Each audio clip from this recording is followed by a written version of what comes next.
Bon, je pense qu'on a trouvé la solution pour avoir une bonne course en 2023. Il suffit d'éliminer les 2 Red Bull. Bon, allez, plus sérieusement, on va s'attaquer au débrief du Grand Prix de Singapour qui avait lieu ce dimanche. C'est parti. Première réaction sur Haas et Magnussen qui réalisent une super course et surtout un bon week-end dans son entièreté pour l'équipe américaine qui a quand même placé ses 2 voitures en Q3 avec Magnussen 6ème et Nico Hülkenberg 9ème. Franchement, c'était une très belle perf. Chez Haas, dès le début du week-end, on s'est rendu compte qu'il y avait un petit potentiel et on s'est dit qu'on allait tout miser sur la qualif. C'est pas bête puisqu'à Singapour, c'est très difficile de dépasser, même avec les 4 virages en moins dans le dernier secteur et qui sont remplacés par une énorme ligne droite. Même avec ça, au final, les dépassements n'étaient pas plus simples, surtout qu'on a demandé, enfin les pilotes ont demandé une nouvelle zone de DRS à cet endroit-là, sauf que c'était un petit peu trop tard dans le week-end pour le faire, donc il n'y a pas eu une nouvelle zone de DRS installée dans cette section. On s'est retrouvé avec des dépassements toujours aussi difficiles que les années d'avant, et bien se positionner en qualif, même si c'est peut-être pas aussi important qu'à Monaco, ça reste gage d'un bon résultat normalement le dimanche. Du coup, on donne tout sur la qualif pour Haas, avec un réglage vraiment très spécifique pour cette partie du week-end, 2 voitures qui étaient extrêmement rapides, P6, P9, le job il était quasiment fait à ce moment-là. Bon alors après en course, ça s'est quand même vachement gâté, hein, on le sait, les Haas depuis le début de l'année ont un rythme de course absolument catastrophique. Je pense que c'est la voiture qui use le plus ses gommes sur tout le plateau. La Haas c'est une baby Ferrari, hein, donc elle a un petit peu tous les mêmes problèmes que sa grande sœur, mais avec beaucoup moins de rythme de base, donc ça aide vraiment pas. Il aura donc fallu quand même 2 abandons devant, celui d'Esteban Ocon et George Russell pour voir Kevin Magnussen rentrer dans les points. Ça reste quand même une très bonne course de la part de Haas et de Magnussen pour rentrer dans les points, il n'a pas fait d'erreur. La stratégie était plutôt bonne, même si on va le voir après, il y avait globalement une stratégie qui pouvait bien marcher, peut-être 2, mais pas beaucoup plus. Donc au final, ça reste plutôt un très bon résultat et une bonne façon de maximiser la performance du côté de Haas.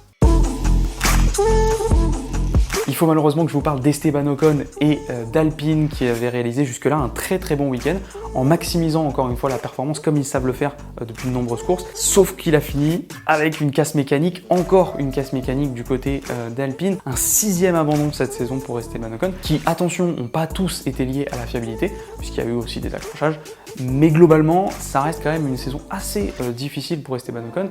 Heureusement qu'il y a eu quand même le podium à Monaco pour relever un petit peu sa saison, sinon il a vraiment pas de chance. En plus, avant ça, il nous avait quand même fait une course magnifique avec beaucoup de rythme. C'est le seul des pilotes alpines à avoir emmené sa voiture en Q3 avec une P8 en qualif. En course, Esteban Ocon, parti 8e, nous livre une superbe course, beaucoup de rythme sur son premier relais. Il était plus rapide que Max Verstappen, il arrivait même à le décrocher. Ensuite, il nous a fait un dépassement d'anthologie sur Perez et Alonso. Il a quand même doublé en l'espace de quelques tours ses 2 anciens coéquipiers. C'est vraiment un très beau boulot d'Esteban Ocon qui tenait une P6 qu'il aurait peut-être perdu à la faveur de Max Verstappen qui avait un très gros rythme en fin de course, mais mine de rien ça faisait P6, P7 et malheureusement la boîte elle a cassé. C'est vraiment dommage le jour de son anniversaire, en plus avoir fait une super perf. De l'autre côté, Gasly s'en sort plutôt bien et fait lui aussi une très bonne course, donc ça montre aussi que le binôme entier est très performant en ce moment. Il finit justement à cette 6e place qui était presque promise, j'ai envie de dire, à Esteban Ocon, donc ça reste mine de rien un bon week-end. Si on le revoit dans son entièreté, j'ai envie de dire que Alpine a quand même fait un bon week-end avec ce qu'ils avaient. Malheureusement, l'abandon d'Esteban Ocon gâche un peu la fête, on va dire, même si franchement, encore une fois, je trouve qu'ils ont vraiment fait le boulot, sachant la voiture qu'ils ont. Ils font de bons arrêts, de bonnes stratégies, les 2 pilotes sont performants, donc il manque plus qu'une bonne voiture. Ça fait pas mal de vidéos que je le dis, mais il manque plus que ça, quoi. Une bonne voiture, et franchement cette équipe, elle a toutes les armes pour se battre devant. Troisième réaction sur Mercedes et George Russell qui ont réalisé eux aussi un super week-end et une super course et qui eux aussi ont fini malheureusement avec un abandon. Mine de rien, il y a quand même Hamilton qui vient récupérer un podium, mais ça gâche un peu le truc. Bon alors niveau stratégique pour la course, Mercedes avait un avantage que seul Williams possédait également, c'était d'avoir 2 médiums 9 disponibles pour leurs 2 pilotes. Ça c'était un vrai avantage et ça leur permettait en cas d'un incident en fin de course ou même tout simplement s'ils avaient plus de rythme, de s'arrêter, de chausser des médiums 9 quand tout le monde allait être sur des durs très vieux et très peu performants, de remonter très fort. Au 20e tour, on s'arrête pour mettre les durs, on profite de la safety car qui a été déclenchée par le crash de Sargent et donc des débris qui sont restés en piste. D'ailleurs, j'ai pas trop bien compris pourquoi on a mis une safety car pour des débris, mais on a mis une VSC pour une voiture en piste.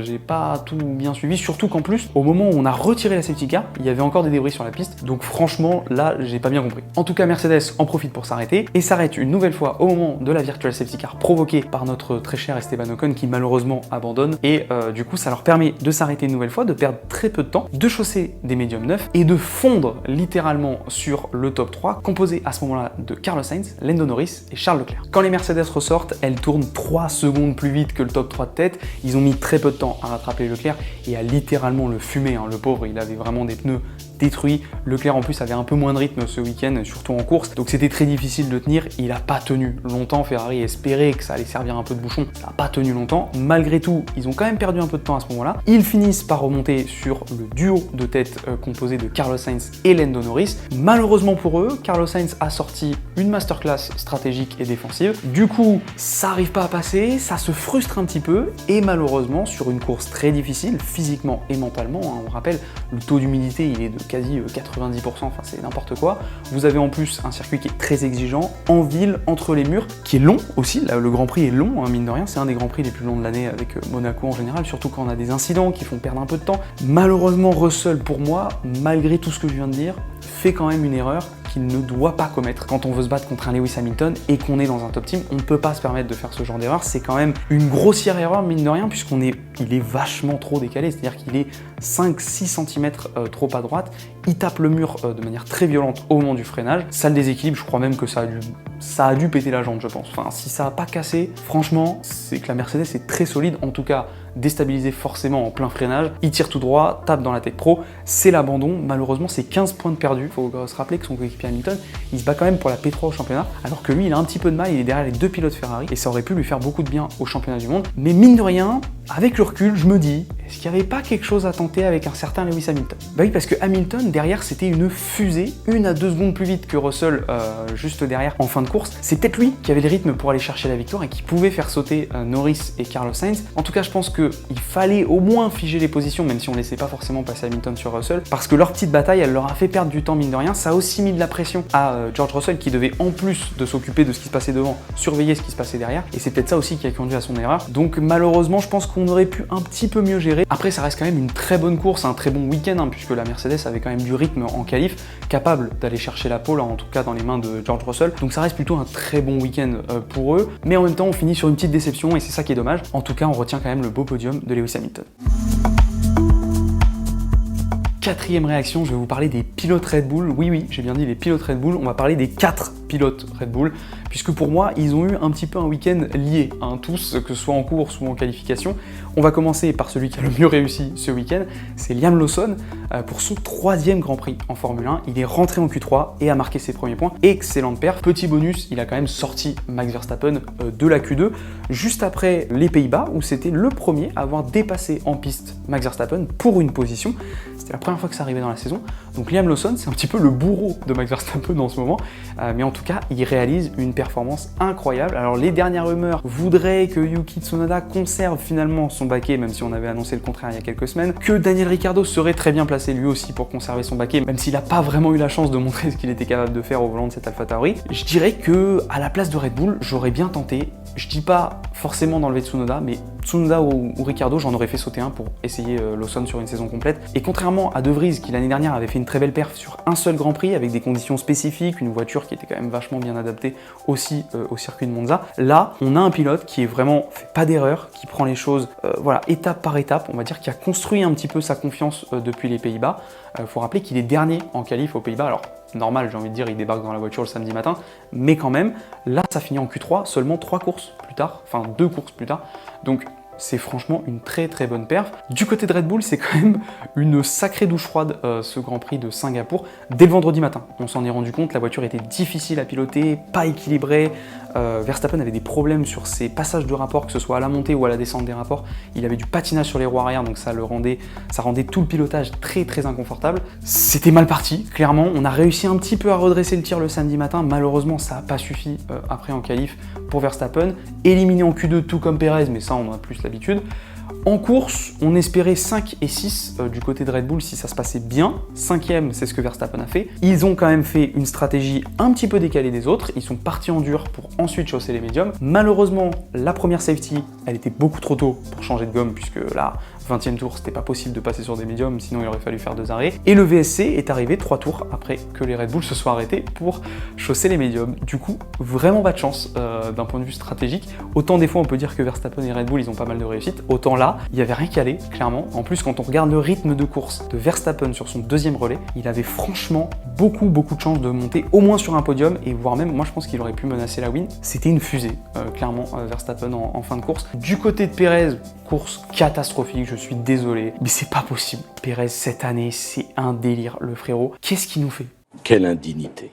Dès le début de course, il déglingue la voiture de Tsunoda, side pods et fond plat complètement arraché pour le japonais. Abandon immédiat, c'est ciao. Ensuite, il décide de faire un dive bomb à la F1-23 sur Alex Albon, qui avait rien demandé, qui était tranquillement en train de faire sa course. Et il y a un Pérez kamikaze qui arrive derrière, qui est mais à des années-lumière de pouvoir se positionner pour un dépassement à ce moment-là, et qui décide de dive bomb au dernier moment. Forcément, ça passe pas. Il pousse Albon, qui tire tout droit et doit faire une marche arrière, perd énormément de temps et de position. Bref, 2 énormes erreurs qui coûtent la course à l'un, puisqu'il doit abandonner, et qui clairement gâchent celle de l'autre. Et avec tout ça, aucune pénalité. Bon alors niveau règlement et pénalité, la FIA ils étaient en freestyle ce week-end, puisque Max Verstappen a gêné 2 pilotes pendant la qualif et a retenu toute la grille, enfin quasiment toute la grille au feu vert dans les stands pendant la qualif, et il a rien eu.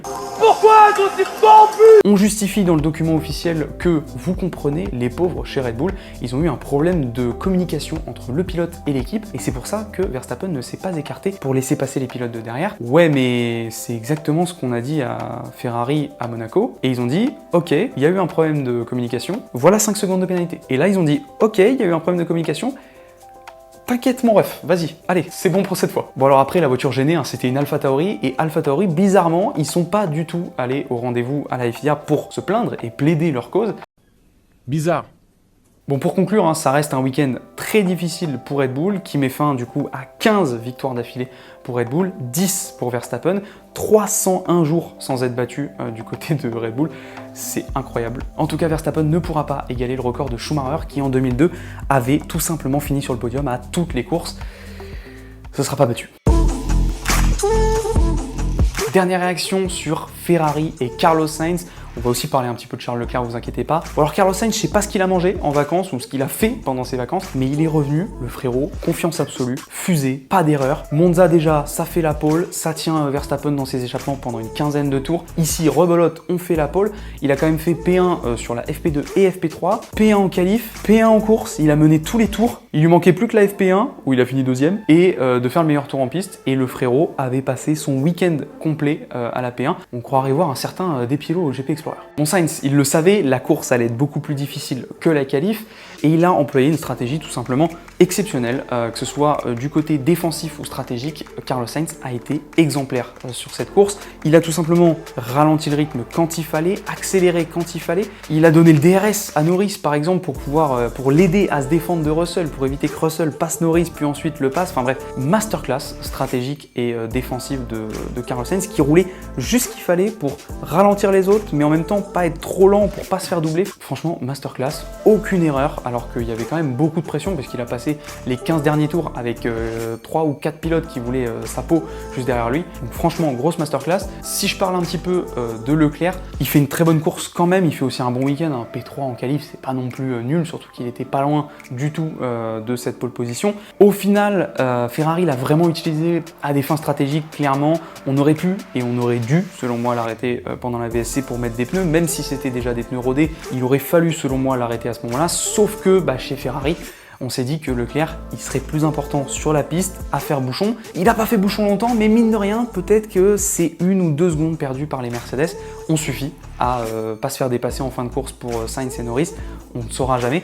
En tout cas, Leclerc a quand même très bien joué, je trouve, le jeu de l'équipe. Aussi en interview, il était plutôt très propre, donc franchement, bien joué à Leclerc parce que ça doit être vraiment dur.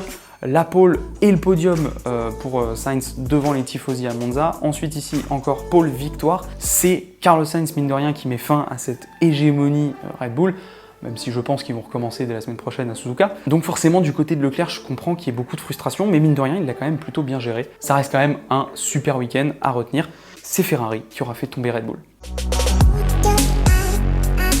Allez, 2 petits bonus avant de se quitter avec le week-end catastrophe d'Aston Martin. Le crash de Lance Stroll, énorme boîte pour le Canadien en Q1. On a encore justifié dans les médias du côté de Mike Krack, le team principal de l'équipe, que c'est une bonne chose qu'il se soit crashé parce que ça montre qu'il pousse énormément, qu'il est très motivé et qu'il attaque. J'ai jamais vu ce commentaire dans l'histoire de la Formule 1. Voilà, c'est incroyable. Autant défendre Stroll, ça en devient ridicule, honnêtement. Il faut juste avouer, il fait une saison cata face à un Alonso qui est irréprochable. Globalement, je pense que Lance Stroll a encore sa carte fils à papa, qui va pas durer longtemps. Honnêtement, s'il continue de performer comme ça et si l'année prochaine il nous sort une saison aussi pourrie, il y a moyen qu'à un moment, papa Stroll, je pense qu'il y a aussi le côté business, performance, etc. Et à un moment, fiston, tu vas te reconvertir, tu fais ce que tu veux, mais c'est ciao. Bon alors quand même content de le voir sortir de sa voiture sain et sauf parce que le crash était quand même ultra violent. Le mur en béton qui est derrière la Tech Pro a bougé de une cinquantaine de centimètres je crois. Donc ça montre aussi la violence de l'impact. J'ai quand même une grosse interrogation sur les Tech Pro que j'ai trouvé inutiles dans ce crash. Déjà le mur en béton juste derrière a bougé donc ça veut bien dire qu'il n'y a eu aucune absorption de la part des Tech Pro. Et en plus de ça, la voiture a carrément rebondi jusqu'au milieu de la piste avec les deux McLaren qui arrivaient à pleine vitesse juste derrière. C'était ultra dangereux. Il faut éviter à tout prix ces murs qui reviennent, ou même ces Tech Pro, qui reviennent vers le bord de piste et vers la trajectoire en sortie de virage. C'est exactement ce qu'on a aussi au virage 1 à Bakou.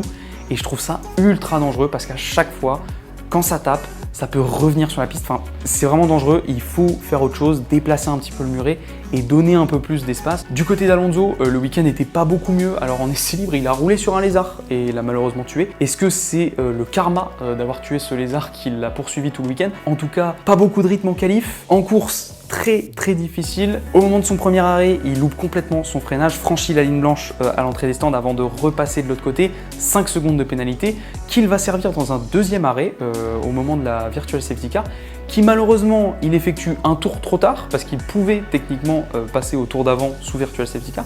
Donc déjà c'est un tour trop tard. En plus de ça, l'arrêt est catastrophique. Je sais pas ce qui s'est passé mais la roue arrière droite elle voulait pas. Et en plus de ça, le drapeau vert est repassé et la course a été relancée avant qu'il soit sorti des stands. Donc double peine, enfin catastrophique. Juste derrière il tire tout droit. Enfin c'est vraiment une course à complètement oublier pour Aston Martin. Et voilà pour cette semaine. Si t'as aimé la vidéo, n'oublie pas de la liker et de la commenter et aussi de t'abonner. Suis-moi aussi sur Instagram, TikTok et en short. Il y a beaucoup de contenu exclusif où je vous explique la technique derrière la Formule 1, mais aussi des petits moments d'histoire et je vous débriefe en 5 points, en 1 minute, très vite, tous les Grands Prix de Formule 1. Donc si t'as pas le temps, ça va vite. Les petits 5 points à retenir, c'est carré. Abonnez-vous, ça fait plaisir. Nous, on se retrouve dans une semaine pour débriefer le Grand Prix du Japon à Suzuka, un de mes circuits préférés. Il va falloir se lever tôt, ça se mérite, un Grand Prix du Japon. Allez, d'ici là, portez-vous bien. Ciao, ciao.